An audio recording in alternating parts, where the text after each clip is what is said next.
My, the Thunderbolts movie is progressing quite quickly, and the lineup was revealed today at the D23 Expo. This is Marvel's tough team of bad guys turned kind of good, their Suicide Squad. So let's rank them. They can take it.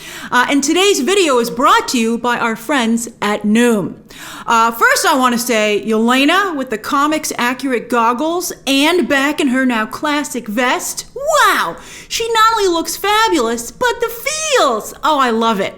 And speaking of Yelena, my thesis statement for this video, and I think you'll be right there with me by the end, is that this is actually Black Widow 2. I think this is Black Widow 2, and one of the reasons that the team seems so funky is that Kevin Feige didn't really assemble a Thunderbolts team, but characters who would best interact with Yelena. And again, by the time we get to the end of this video, you will be like, oh my God, that's it. So you can chew on that a little bit too, that he said he's making a Thunderbolts movie, but he's really making Black Widow 2, and the fact that he didn't feel he could make Black Widow 2. Interesting. All right, but first, second, let's start with who's not here, because that's one of the things that trended. What trended? Not Thunderbolts, but Zemo, because where the heck is he? Zemo frickin' founded the Thunderbolts in the comics, was recently brought back into the MCU where he was extremely popular. He had a dance party and everything, and was carted off at the end of Falcon and Winter Soldier to the Raft, that big prison, where surely he was ready to be in the Thunderbolts. You know, maybe he doesn't have to lead them, that's cool, but he's not on the team at all. So hopefully, even though he's not officially on the team, maybe he still shows up somewhere. I mean, it's such an odd omission considering Feige likes to be comics accurate, and Zemo is right there. But then Feige's Thunderbolts, forget Zemo's, Feige's Thunderbolts doesn't resemble the comic book team at all, then or now. The comic was just rebooted. Further evidence, by the way, that the comic book divisions at both Marvel and DC are slipping further and further into irrelevance when it comes to guiding the characters that they first put on the map. Oh, so sad. Very sad. But, you know, they're not going to let that industry lead something that's now worth billions of dollars to the studios. It's tough.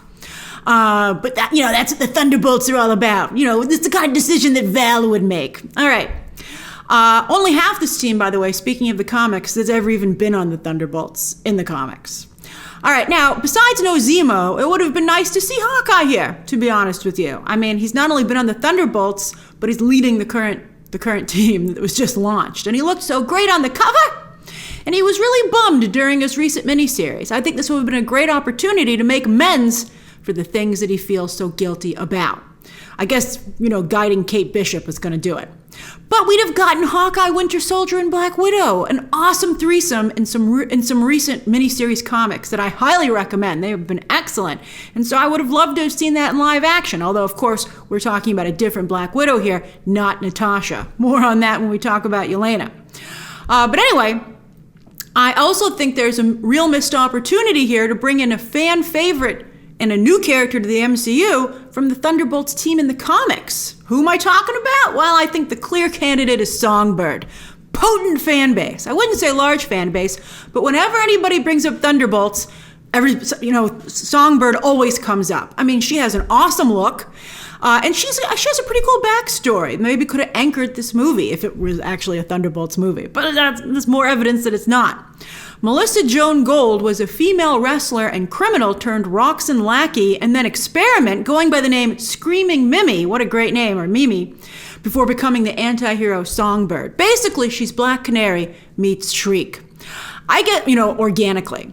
She can just hit a lot of different notes with her voice. And she's a pretty good fighter because of that wrestling background. But, she's not like a Black Canary level fighter. But maybe they felt it was too close to Black Canary. But, he's ripping off Suicide Squad. What does he care?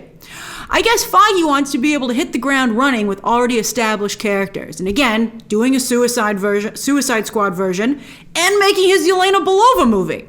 Rather than do an adaptation of the comics. So before we rank the actual members of the team, which have just been revealed, a word from our friends at Noom. Wow, so many exciting things are happening right now with the pandemic subsiding. But whew, it was rough staying inside for like 2 whole years. Now, as we venture back out into the world, wouldn't it be great to not only look our best, but feel our best? Well, that's where our friends at Noom can help, as they can help you lose your pandemic pounds the healthy way for your mind and your body. Like, take celebrities who have life coaches who help them not only look their best, but feel their best, to live their best lives. And with Noom, you can get that kind of attention right on your phone. Each notification keeps you on the right track. I lost all my pandemic pounds with Noom, the whole 10, stupid pandemic. And I'm not only back at my pre-pandemic weight, but I've picked up some really great tips to live a healthier life, which is really important right now because we're all so busy and the bad habits seem easier, but they're not. Thanks to Noom. Like, for instance, the daily interaction, quizzes, courses like Design Your Big Picture. These things helped keep me focused on my goal and not cheat. Plus, Noom was respectful of my schedule and didn't take up my whole day either. And the recipes, corn and tomato chowder, toasted almond chicken salad, delicious. And then tomato chips, who came up with that? I love it. So easy to make and a lifesaver to snack on while editing videos. So click on the link down below or go to noom.com/beyondthetrailer to take your free Noom evaluation. This is a super fun and interesting quiz which will help you create your own personalized plan. So give it a whirl. Again, go to click the link down below or go to noom.com/beyondthetrailer to start your own journey today towards feeling your absolute best. You ready? Let's rank them. Worst to best. Some of you are like, Grace, I want the build-up. I want best last. All right, you got it. So we'll start with the worst member of this team, and that's Taskmaster. Talk about dead weight. I mean, I really love the twist in Black Widow that it was Dreyfus' own daughter. I mean, I like that. I know some of you didn't, but I thought it was a good idea until I found out that they used a male stuntman while filming, so that twist became a lot less cool. Because one of the things I liked most about Taskmaster in the Black Widow movie was how the character moved and was like this unstoppable force. But if it took a guy to achieve that, it totally undercuts what the twist is trying to say. So it's ridiculous. But hopefully they put a female stuntwoman in here for this movie. Also, with Ghost on the team, you've got two members with pretty much the exact same look. Yelena's first order of business should be, you both can't dress the same way.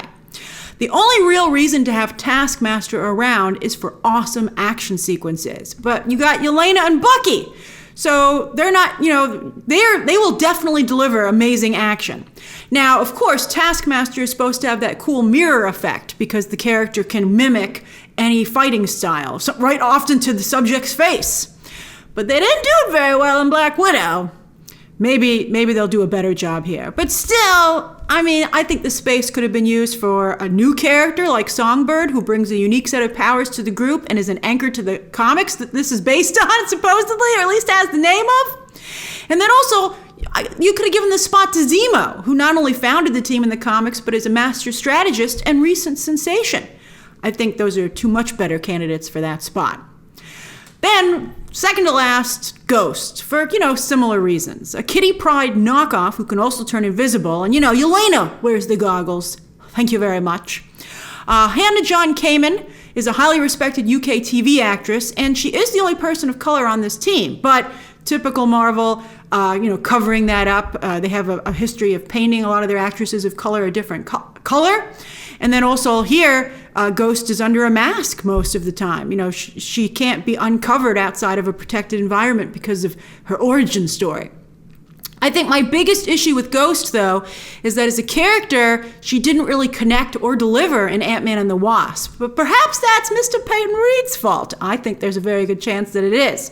So at least her character has nowhere to go but up with this movie. Maybe we'll be like, yeah, there's the awesome character we were hoping for. All right, now it's getting tough, as I really like the rest of the team. So I guess I'll go with Val next, as she doesn't have any powers. But I'm very excited to see Julia Louis Dreyfus do more than a cameo or an end credit scene, and really dig in to being this team's Nick Fury. I definitely think she's got it in her to be very funny, but also very tough. Also, maybe she'll wear a different awesome outfit every scene, like the MCU's Cruella de Vil.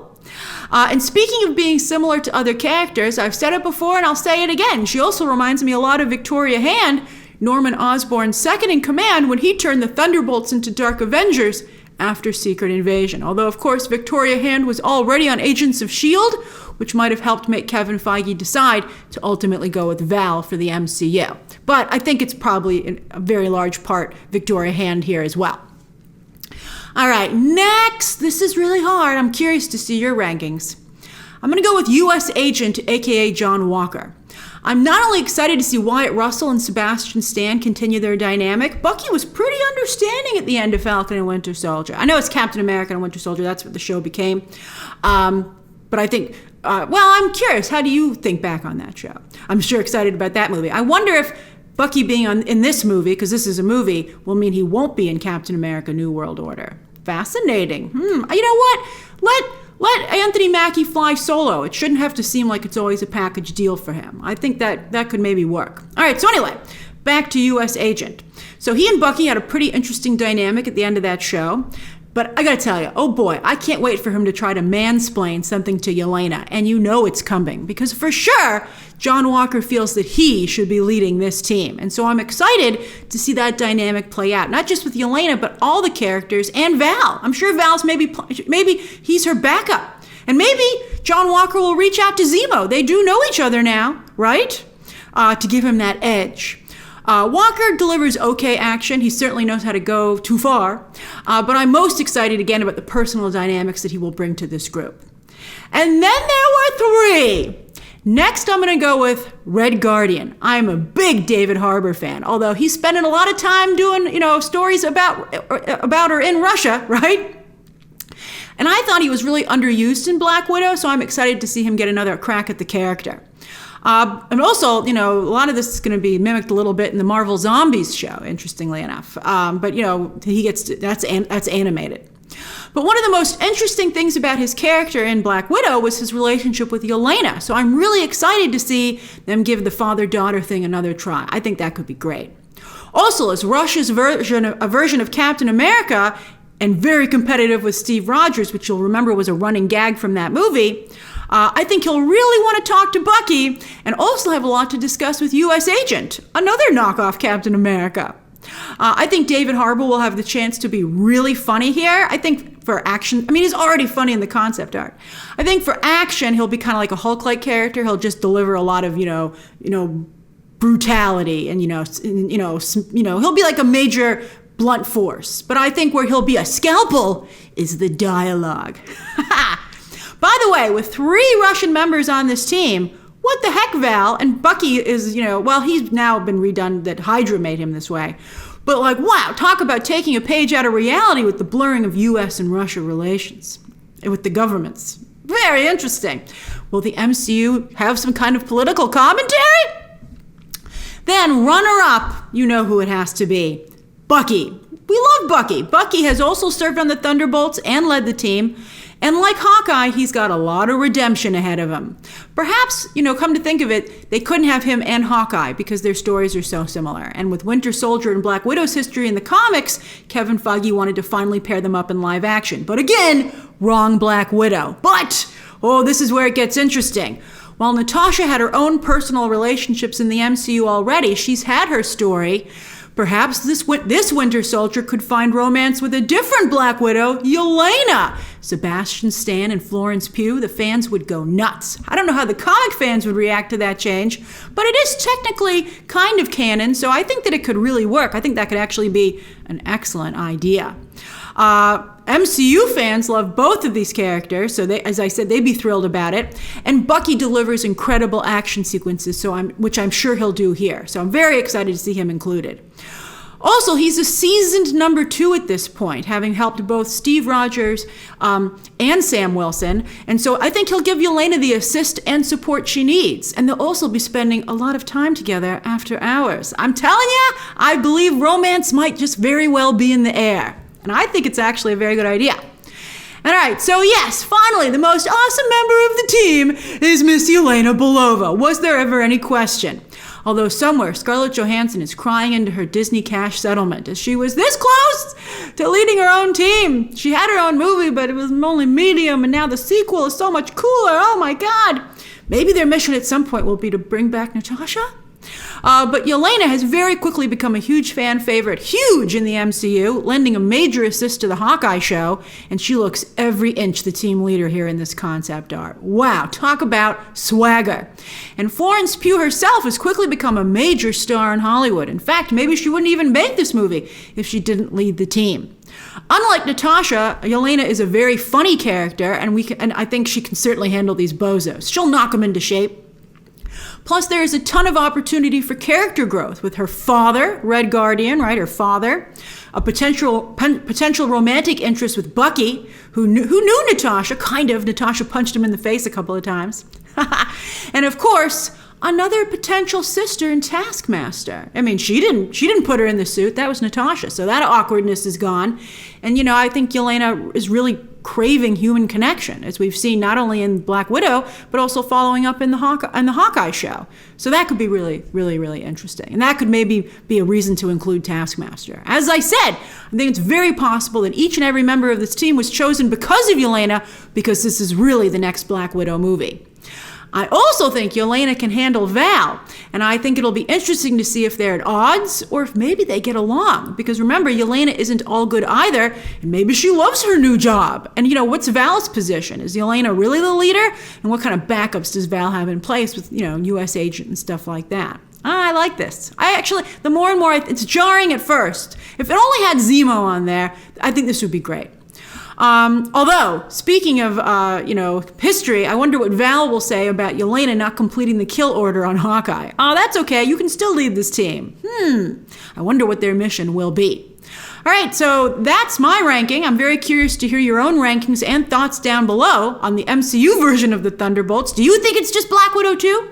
Thanks again to our friends at Noom for sponsoring and bringing you this video. Check out those links down below. And of course, as always, you can check out some more videos right now.